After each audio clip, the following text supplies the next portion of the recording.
দৈনন্দিন জীবনের উৎকর্ষতার চর্চায় উদ্বোধনের ভূমিকা। শুরু করব একটি চিঠি দিয়ে, খুব গুরুত্বপূর্ণ চিঠি, এবং সময় রেখাটিও খুব গুরুত্বপূর্ণ। 1896 সালে সিস্টার নিবেদিতাকে স্বামীজি লিখছেন, যে বিষয়ে আমাদের সবারই প্রশ্ন থাকে।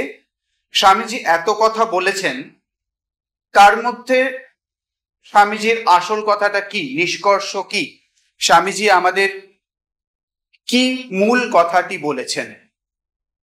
স্বামীজি নিজেই সেই কথাটি সেই 1896 সালের চিঠিতে বলছেন, মাই ideal indeed can be put into a few words, that is, to preach unto mankind their divinity and how to make it manifest in every movement of their life. অর্থাৎ তার আদর্শ খুব সহজভাবে বলতে গেলে, মানুষের মধ্যে যে দেবত্ব, যে পূর্ণতা রয়েছে, সেই পূর্ণতা প্রত্যেক পাদবিক্ষেপে, প্রত্যেক মুভমেন্টে যেন প্রকাশিত করা যায়, সেটাই তার আদর্শের মূল কথা। আর এর সঙ্গেই যেন উদ্বোধনের মূল সূত্রটা জুড়ে যায়। উদ্বোধন কবে প্রবর্তিত হচ্ছে? 1899 সালে। উদ্বোধন শব্দটির মধ্যেও দেখুন এই কথারই অনুরণন দেখা যাচ্ছে। মানুষের মধ্যে যে সুপ্ত দৈব সত্তা রয়েছে, সেটার জাগরণ।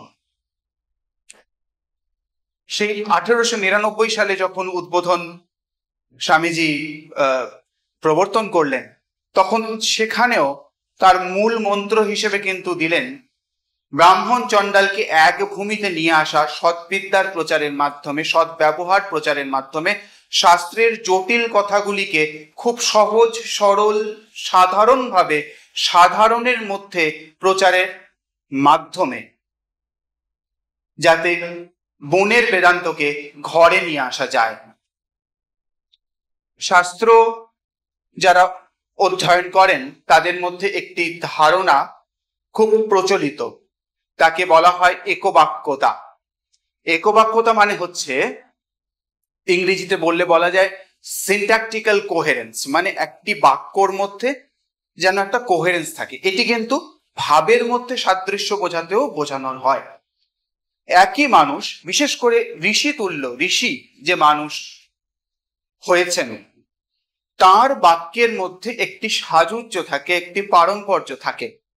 ঠিক সেরকমই স্বামী বিবেকানন্দের এই যে উদ্বোধনের বার্তা, সেটা কিন্তু তার উদ্বোধনের পত্রিকা এবং প্রকাশনা প্রবর্তনের মধ্যেও প্রকাশিত হয়েছে। মূল কথা আত্মার উদ্বোধন। স্বামীজি বলছেন যে যখন এই ঘুমন্ত আত্মা জেগে ওঠে, তখন জগতে যা কিছু ভালো, everything that is excellent, the power will come, glory will come when this sleeping soul is roused, যখন এই ঘুমন্ত আত্মাকে জাগিয়ে তোলা হয় to the self conscious activity। এটি হচ্ছে উদ্বোধনের উদ্দেশ্য। স্বামীজি উদ্বোধনের যে উদ্দেশ্য বলতে গিয়ে বলছেন, প্রাচ্যের ধারাকে এবং পাশ্চাত্যের ধারাকে, অর্থাৎ আর্য সভ্যতা এবং গ্রিক রোমান সভ্যতা, এই দুই সভ্যতার সত্য অংশ এবং রজ অংশকে জুড়ে দেওয়াই যেন হচ্ছে উদ্বোধন পত্রিকার জীবনোদ্দেশ্য। এই দুটিকে মিলিয়ে দেওয়া। কেন? স্বামীজি যে সময় দাঁড়িয়ে কথা বলছেন, সেই সময় ভারতবর্ষ তমর অন্ধকারে ডুবে রয়েছে। আজকে আমরা রজর কিছু সোনালী রেখা দেখতে পাচ্ছি। সেই রজগুণের মাধ্যমে সত্যগুণে উপনীত হতে হবে। পাশ্চাত্যের মধ্যে সেই সত্যগুণ কিন্তু ছিল। উদ্বোধনের জীবনোদ্দেশ্য কি দিলেন? এই সেলফ কনসিয়াস অ্যাক্টিভিটিতে জাগিয়ে তোলার জন্য ভারতের ঘুমন্ত আত্মাকে রজগুণের সঙ্গে ভারতের সত্যগুণকে যেন জুড়ে দেওয়া।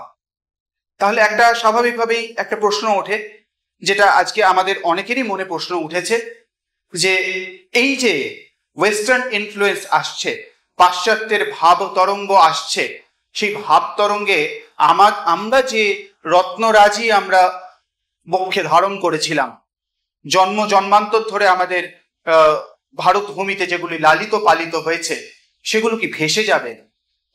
স্বামীজি খুব সুন্দর কথা বললেন। স্বামীজি বললেন যেগুলি দুর্বল সেগুলি ভেসে যাবে, কেন যেটি দুর্বল সেটি মরণশীল। তাই উদ্বোধনের সামনে দুটি অপশন দিলেন, দুটি পথ দিলেন, দুটোই কিন্তু অনুসরণীয়। একটি হচ্ছে পিতৃধন সকলের সামনে রাখতে হবে, অর্থাৎ যে দেশ কালের অতীত যে জিনিস আমরা হাজার হাজার বছর ধরে আমরা অনুশীলন করে আসছি সেই তত্ত্ব মানুষের সামনে রাখতে হবে সহজ সরল ভাষায়। আর কি করতে হবে? বাতায়ন খুলে দিতে হবে। উনি বলছেন এই জন্য ঘরের সম্পত্তি সর্বদা সম্মুখে রাখিতে হইবে, সবাই যাতে পিতৃধন জানতে পায়, দেখতে পায়। আর কি করতে হবে? সঙ্গে সঙ্গে নির্ভীক ভাবে সর্বদার উন্মুক্ত করতে হবে। এই দুটি কাজ উদ্বোধনকে দিলেন আমাদের মনের উৎকর্ষতা সাধনের জন্য, প্রাচীন বিদ্যার পুনরুদ্ধার এবং সঙ্গে সঙ্গে নতুন বিদ্যা। যদি আপনারা বিষয় নির্বাচন দেখেন উদ্বোধনের, সেই গোড়ার দিকের বিষয় নির্বাচন এবং আধুনিক কালেরও বিষয় নির্বাচন দেখবেন, বিজ্ঞান, ধর্ম, শাস্ত্র, সমাজ, ভ্রমণ, বিভিন্ন বিষয়ে সেখানে আলোচনা হচ্ছে। এমনকি আমরা যখন শতবর্ষের 125 বছরের কাজ করছিলাম তখন আমরা দেখেছি যে কোয়ান্টাম ফিজিক্সের মতো অত্যন্ত দুরূহ বিষয়ও 1930-এর দশকে উদ্বোধনের পাতায় উঠে আসছে। কি করে উঠে আসছে? স্বামীজির এই চিন্তা ভাবনার জন্য, যা উৎকর্ষতায় নিয়ে যাওয়ার জন্য উদ্বোধনকে চির প্রেরণা দান করছে। এই হলো উদ্বোধনের উপায় এবং উদ্দেশ্য, তাও স্বামীজি নির্ধারণ করে দিয়ে গেছেন। আত্মার সম্পূর্ণ উদ্বোধন, সম্পূর্ণ উন্মোচন।